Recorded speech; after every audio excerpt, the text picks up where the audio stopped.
Assalamualaikum warahmatullahi wabarakatuh. Semangat pagi Indonesia. Hai anak-anak sahabat Erlangga, selamat datang di Erlangga Classroom. Erlangga Classroom adalah tayangan persembahan penerbit Erlangga yang akan membantu sahabat Erlangga belajar bersama selama masa pembelajaran jarak jauh. Di masa pandemi ini, ingat ya untuk selalu menjaga protokol kesehatan, seperti mencuci tangan, memakai masker, serta menjaga jarak. Semoga anak-anak sahabat Erlangga sehat-sehat semua ya. Hari ini bersama saya, Bapak Miftahudin, kita akan membahas soal PAT, penilaian akhir tahun. Materi ini adalah untuk anak-anak sahabat Erlangga jenjang SMP kelas 7.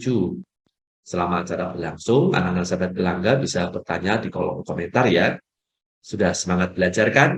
Yuk kita simak bersama.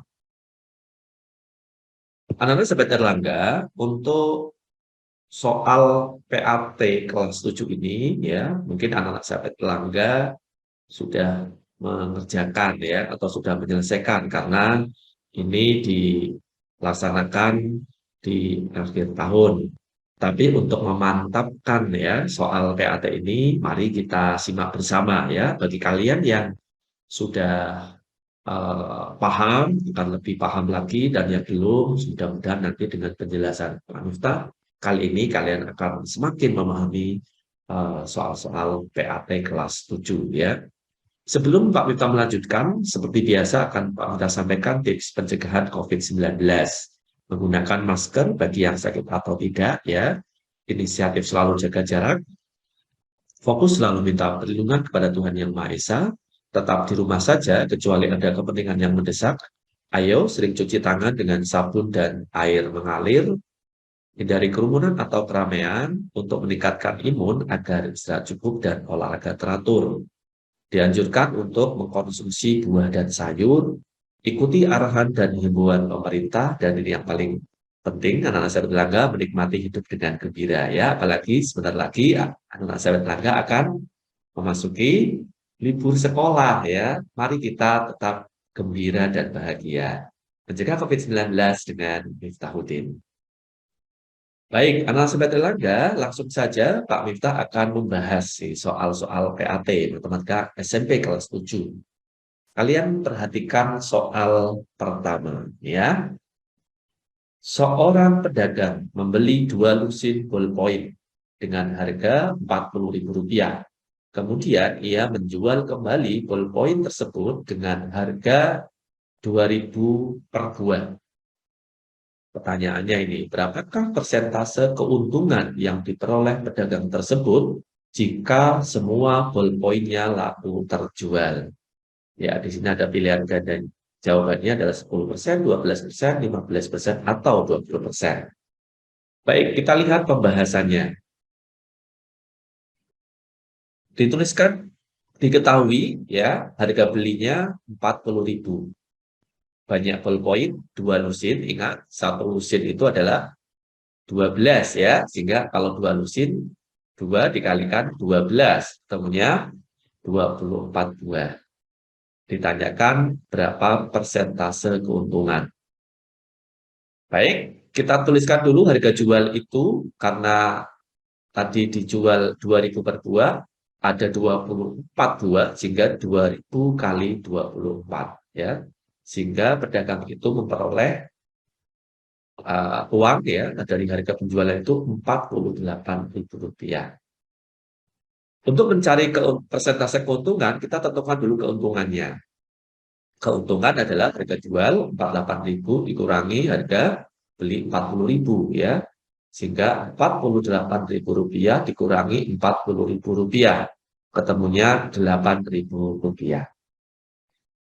Kemudian kita cari persentase keuntungan. Ingat rumusnya adalah untung dibagi harga beli dikali dengan 100% ya. Untungnya tahu ini 8.000 dibagi harga beli. Ingat, bukan harga jual ya nak ya. Jadi yang untuk membagi adalah harga beli. Berarti dibagi dengan 40.000 dikali 100%. Kalau kita sederhanakan ini, nolnya kita coret 3 ini. Kemudian ini 1 kita coret, sehingga ini 80 dibagi 4. Ketemunya 20%. Jadi, persentase keuntungan yang diperoleh pedagang jika ballpoint-nya laku terjual adalah 20%. Bagaimana menurut sahabat Erlangga? Bisa dipahami? Iya, semoga kalau melihat soal ini, mengetahui soal ini, kalian bisa mengerjakannya dengan mudah. Gitu ya.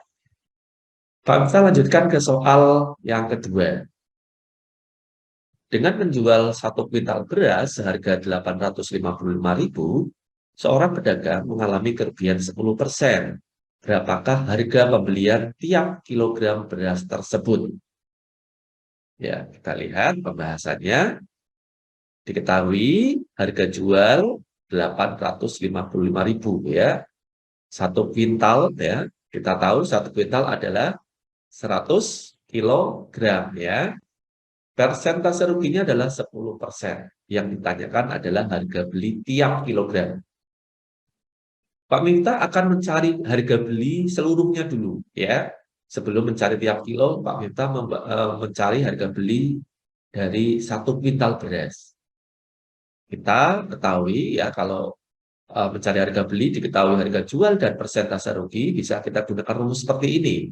100 dibagi 100 min persen ruginya dikali HJ. HJ itu harga jual ya.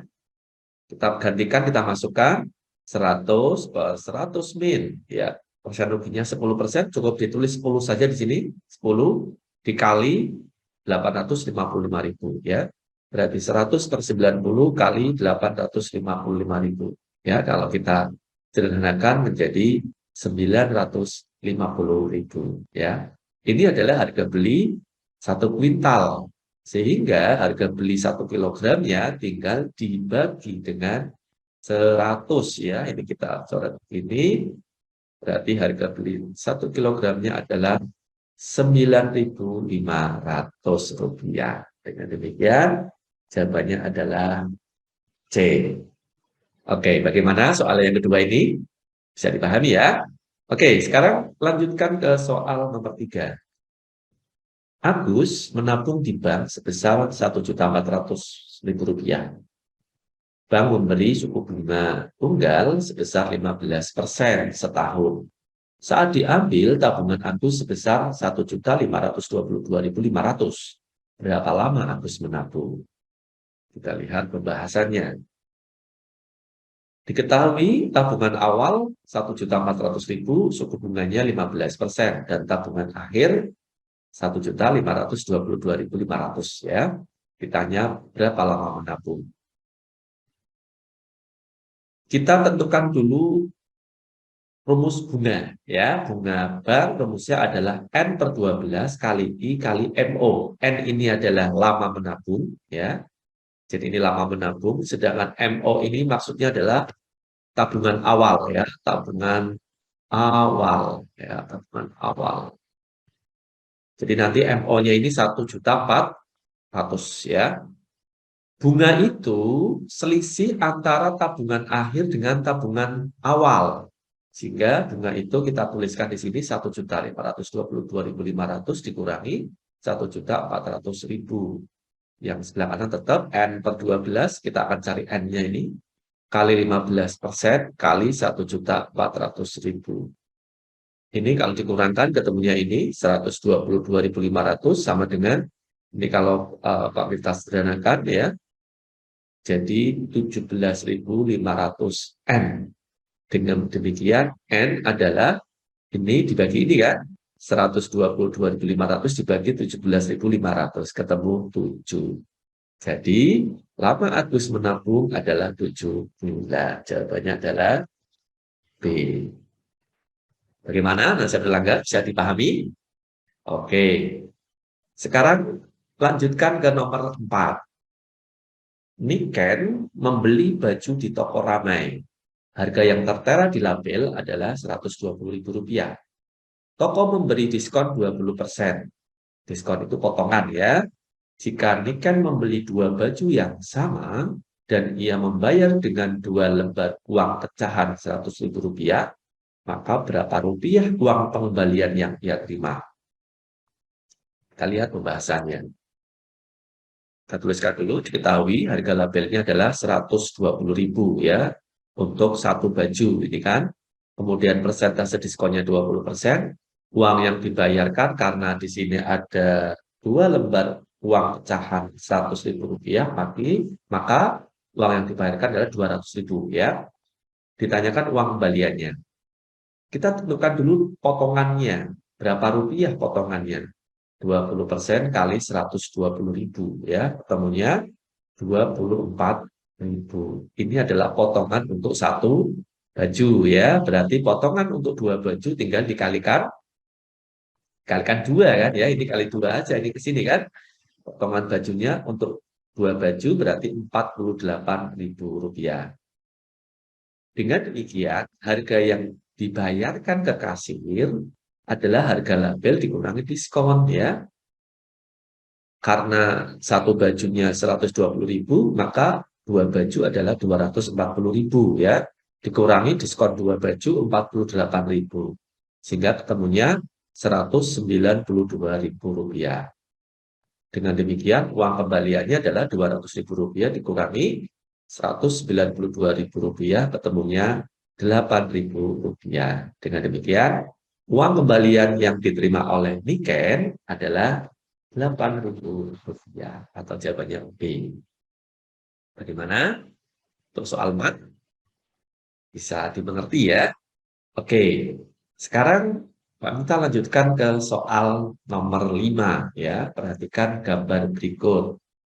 Ini adalah jajar genjang ABCD ya. Panjang AB berarti dari sini ke sini adalah 15 ya. Ini 15. Kemudian BC-nya berarti dari sini ke sini ya adalah 10. Kemudian CE adalah ini 8 ya. Tentukan luas jajar genjang ABCD tersebut. Oke, kita lihat pembahasannya. Luas jajar genjang adalah alas kali tinggi ya. Kita tahu dulu ini AB alas, ini sebagai alas 15. Sedangkan yang tinggi adalah bukan 10 ya, tapi 8.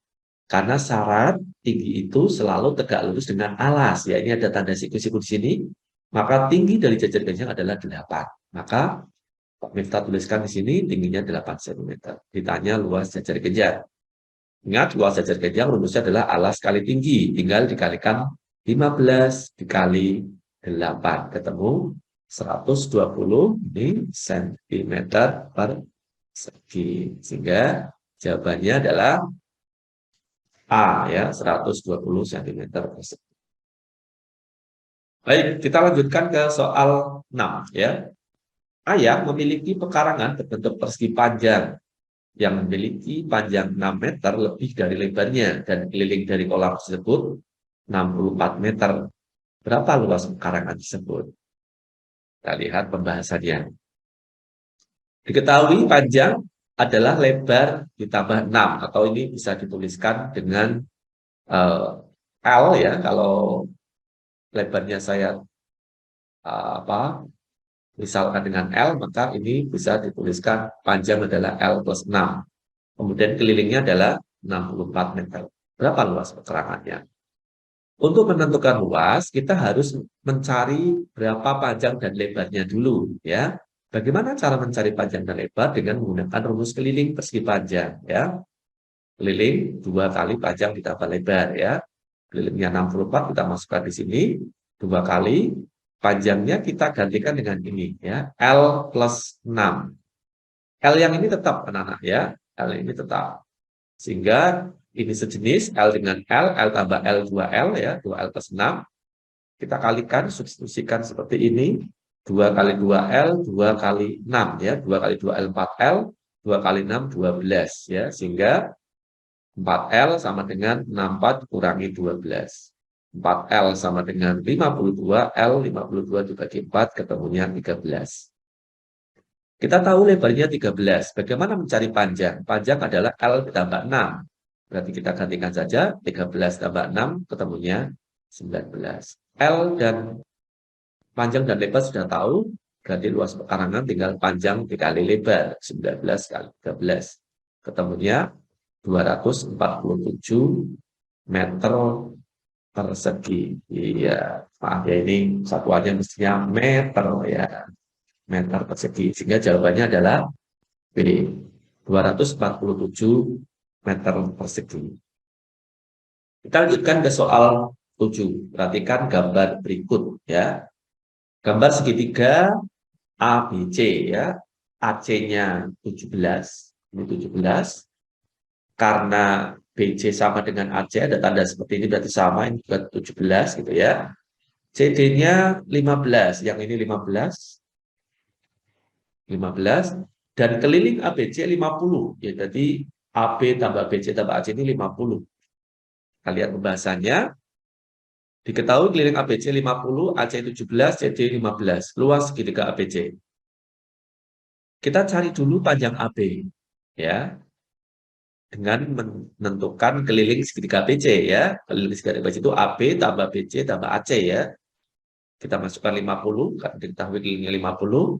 Kemudian AB kita cari, BC-nya 17, AC-nya juga 17. 50 sama dengan AB ditambah 34, AB berarti 50 dikurangi 34, ya ketemunya 16. AB ini adalah alas dari segitiga, ya ini sebagai alas segitiga. Dengan demikian luas segitiga adalah setengah alas kali tinggi. Alasnya adalah 16, tingginya adalah CD 15, ini sebagai tinggi. Sehingga setengah kali 16 kali 15 ketemunya 120 cm persegi. Sehingga luas segitiga BC adalah B jawabannya. Baik, Pak, kita lanjutkan ke soal nomor 8. Ya.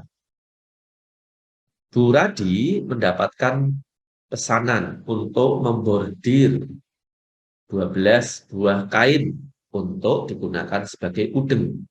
Tahu udeng tidak anak-anak seberlaga? Ya, udeng itu seperti ikat ya, ikat. Ada udeng Bali, ada udeng Semarang ya yang digunakan untuk mengikat kepala. Biasanya ini adalah rangkaian ataupun kelengkapan dari baju tradisional ya. Udeng tersebut berbentuk segitiga sama kaki yang ukuran sisi sama panjang 35 cm dan ukuran sisi yang lain 42 cm. Jika Bu Radi menetapkan tarif bordir setiap 7 cm-nya adalah Rp1.500, berapakah besar pendapatan Bu Radi dari pesanan bordir kain udeng tersebut? Baik, kita lihat pembahasannya ya.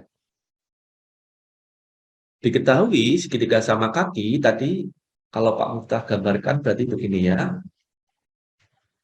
Ya ini sama kaki yang sama panjang 35, berarti 35-nya di sini gitu ya. Kemudian 42-nya di sini. Oke. Jadi bisa Pak Muftah tuliskan di sini 35, 42, 35 gitu ya. Biaya bordir setiap 7 cm adalah 1.500. Kita cari pendapatan Bu Radi. Anak-anak sahabat Erlangga, kita cari dulu keliling satu kain ya, karena yang ditanyakan kan 12 kain ya. Keliling satu kain adalah, tinggal jumlahkan saja nih, ya jumlahkan saja.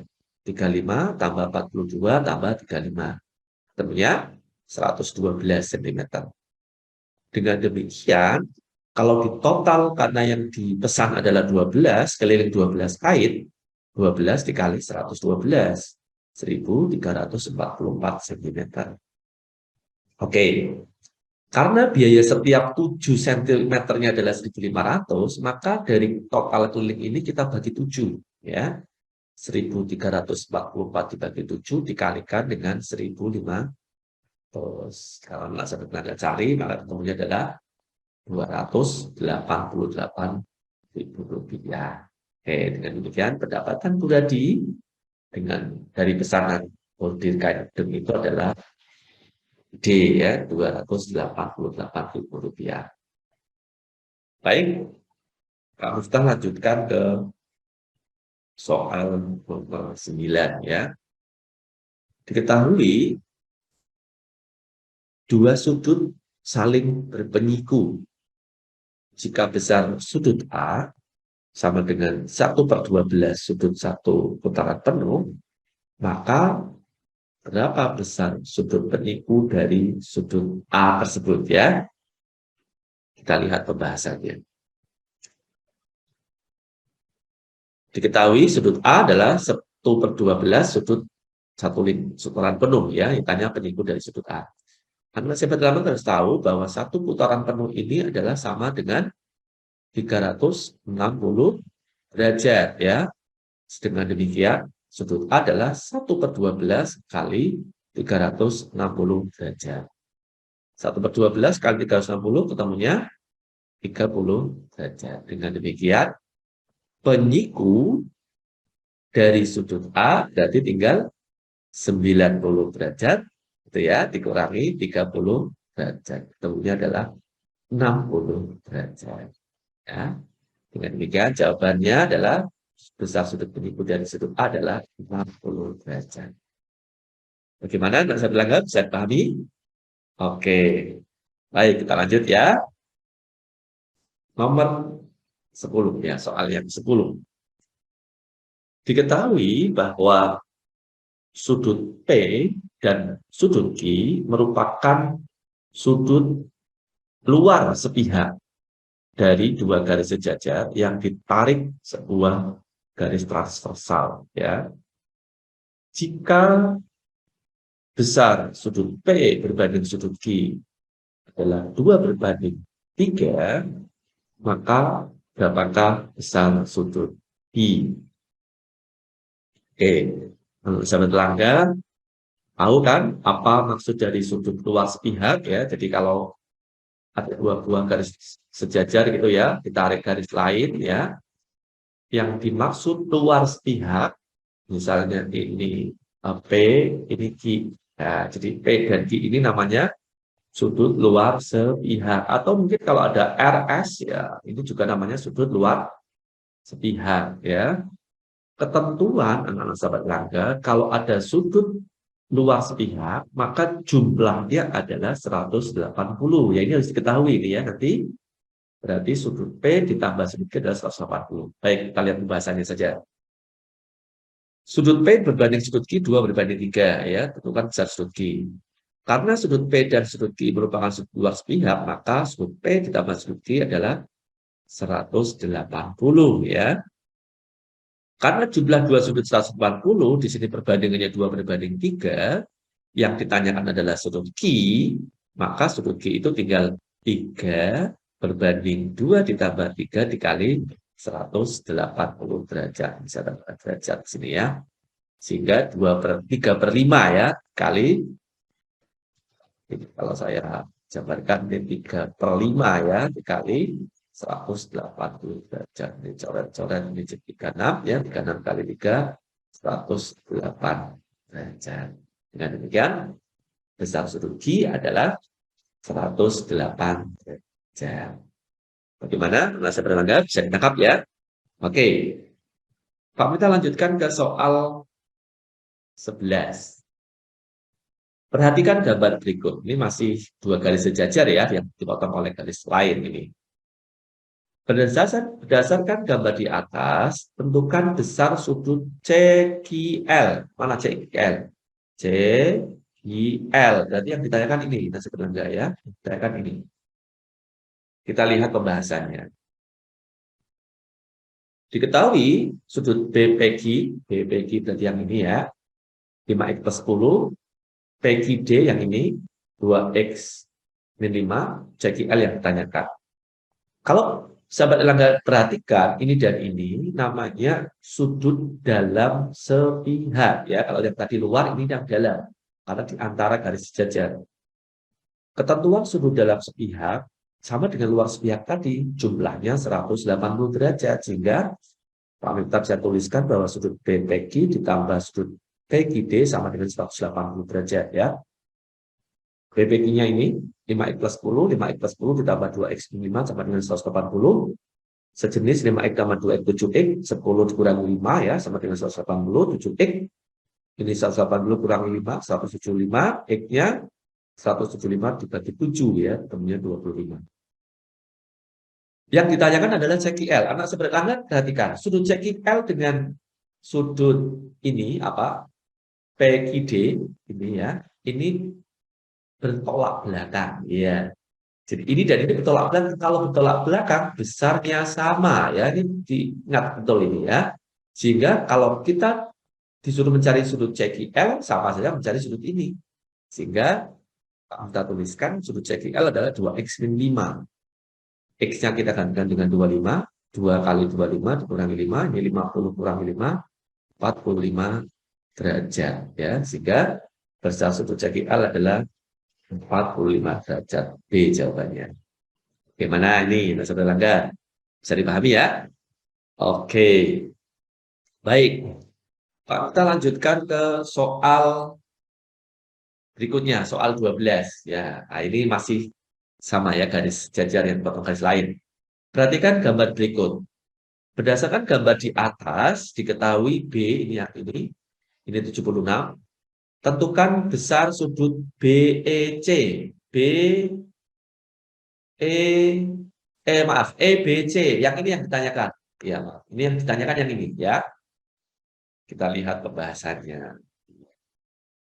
Tuliskan untuk ketahuinya, BAC berarti ini ya, 4x min 8, ACB yang ini, 3x plus 8, ditanya EBC. Analis Sobat Erlangga, karena yang diketahui B-nya sudah tahu 76, kita akan mencari X-nya dulu. Analis Sobat Erlangga tahu bahwa ini 4x min 8 atau sudut apa ini, CAB atau BAC ya, ini sehadap dengan sudut ini, B kecil ini. Ya, kalau sehadap besarnya sama ya, sehingga Pak Murta bisa tuliskan nih. 4x min 8 sama dengan 76 ya karena sehadap. Kemudian Pak Murta cari x-nya, min 8-nya jadi plus 8, 76 tambah 8, 4x sama dengan min 84 ya. X-nya berarti 84 dibagi 4 ketemu 21 ya. X-nya sudah tahu, sekarang yang ditanya adalah EBC. Yang ini kan EBC ini ada hubungan dengan ini, Mas Erlangga. Ya, dengan apa ini? 3x plus 8, yaitu dalam berseberangan. Ya, kalau dalam berseberangan besarnya sama. Ya, sehingga Pak kita tuliskan di sini. ACB sama dengan EBC dalam berseberangan. Maka bisa dituliskan sudut EBC yang ditanyakan ini sama dengan 3x plus 8. Ya. X-nya dikali-kalikan 21, berarti 3 dikali 21 ditambah 8. Ingat, perkalian yang didahulukan ya. 63 ditambah 8, ketemunya 71 derajat. Dengan demikian, jawabannya adalah C, 71 derajat. Gimana? Anak Erlangga? Bisa ditangkap ya? Oke. Baik, Pak, kita lanjutkan ke soal berikutnya. Ini soal 13. Perhatikan gambar berikut. Ini adalah diagram lingkaran. Ini ada matematika, ada IPA, ada seni budaya, ada IPS ya. Bu Ayu melakukan survei kegemaran pelajaran kepada 120 siswa di sekolahnya. Tentukan banyak siswa yang gemar mata pelajaran matematika ini ya. Kita lihat pembahasannya. Anak-anak Sobat Erlangga, dalam diagram lingkaran, jumlah sudut dari masing-masing bagian atau juring ini ya, jumlah totalnya berapa? Ya, 360 derajat ya. Dan kalau ada tanda siku-siku seperti ini, artinya sudutnya adalah 90 derajat. Sehingga kita bisa mencari nih sudut matematikanya. Berarti kalau jumlah totalnya 360, kita carikan 360 derajat ya, dikurangi 126 derajat, dikurangi 70 derajat, dikurangi 90 derajat. Nah, demikian sudut matematikanya adalah 66 derajat. Dengan demikian, banyak siswa yang gemar matematika, tinggal sudutnya matematika, ya 66 derajat, dibagi dengan 360, dikalikan 120. Semua anak yang disurvei. Kalau kita sederhanakan, ketemunya adalah 22. Baik, anak sahabat Erlangga, kita lanjutkan ke soal 14. Perhatikan gambar berikut. Ya, ini adalah diagram batang ya. Ada nilai di sini, kemudian ada banyak siswa. Ini cara membacanya Yang nilai 60 ada 2 ya, yang nilai 70 ada 5 siswa, nilai 80 ada 6 siswa, nilai 90 ada 4 siswa, dan nilai 100 ada 2 siswa ya. Diagram tersebut menunjukkan nilai ulangan matematika yang diperoleh sekelompok siswa. Siswa yang memperoleh nilai lebih dari 70 akan dilakukan kegiatan pengayaan ya. Banyak siswa yang mengikuti kegiatan pengayaan adalah. Oke, kita lihat pembahasannya ya. Kalau melihat mencermati diagram batang ini yang memperoleh nilai lebih dari 70 berarti mulai nilai 80 ya. Ada berapa anak di sini? Yang 80 ini ada 6 ya. Kemudian yang 90 ada 4, yang 100 ada 2. Dengan demikian yang mengikuti pengayaan tinggal 6, ya ini ya, 6 tambah 4 tambah 2. Ini adalah 12 orang. Ya, dengan demikian jawabannya adalah C. Bagaimana? Nanti sederhana bisa ditangkap ya. Gampang ya kalau ada soal seperti ini. Baik. Pak, kita lanjutkan soal yang terakhir ini, soal 15 ya. Perhatikan grafik berikut. Ini adalah berupa diagram garis ya, suhu badan. Ya, di sini ada suhu badan. Ini dalam skala Celcius ya. Kemudian ini hari ya. Hari Senin, Selasa, Rabu, Kamis sampai Minggu nih. Grafik tersebut adalah grafik suhu badan, suhu tubuh seseorang anak dalam pemantauan. Lonjakan suhu terbesar dari selang waktu 1 minggu tersebut terjadi pada hari apa? Ya, nah seperti teman harus tahu nih, yang namanya lonjakan itu kan kenaikan ya, kenaikan. Yang naik adalah di hari apa saja ya, dan mana yang terbesar. Lonjakan suhu ini terjadi hanya di hari Senin Selasa ini. Senin Selasa ini melonjak ini ya, di hari ini. Di hari ini melonjak dan di hari ini ya. Kalau yang lain ini turun ya.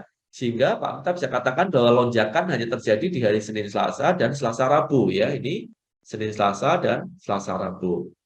Kalau kita cermati lonjakan suhu di hari Senin Selasa, berarti suhu di hari Selasa yaitu 35 ini kurangi hari suhu di hari Senin 33. Sehingga ini bisa kita tuliskan 35 kurangi 33 sama dengan 2 ya, 2 derajat Celcius.